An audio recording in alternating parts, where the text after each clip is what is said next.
torture. We've been here at Downing Street this morning handing in our biggest ever petition with change.org, calling on the UK government to show compassion to Ukrainian refugees. The outpouring of public compassion for Ukrainian refugees has been absolutely breathtaking, but it doesn't surprise us because polls over many years have shown that the British people want a compassionate, fair and effective refugee protection system. The problem we have is a government that's out of step with public opinion on this score, and that's why we've come here to Downing Street this morning to ask the government to step into line with caring British people.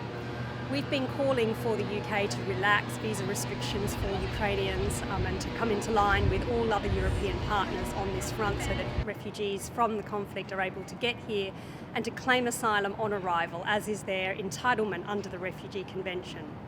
Instead, the government is pressing through Parliament a cruel anti-refugee bill, the Borders Bill, which would criminalise Ukrainian and other refugees who come here seeking to rely on their Refugee Convention rights. If the government is going to be using these permit-based schemes which require people to obtain visas before they're able to come here to secure sanctuary, then it's absolutely essential that people are being properly checked. I mean, at Freedom from Torture, all of our staff have proper checks, and we are not with refugees, in our case torture survivors, when they're at their most vulnerable. In other words, when they're in their beds asleep at night. So it is really important that people who are hosting Ukrainian families are properly checked.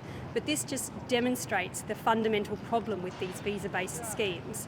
They do require a lot of bureaucracy, whereas if people were enabled to arrive and claim asylum when they get here, as is their entitlement under the Refugee Convention, then we wouldn't have these issues. People would be able to get to safety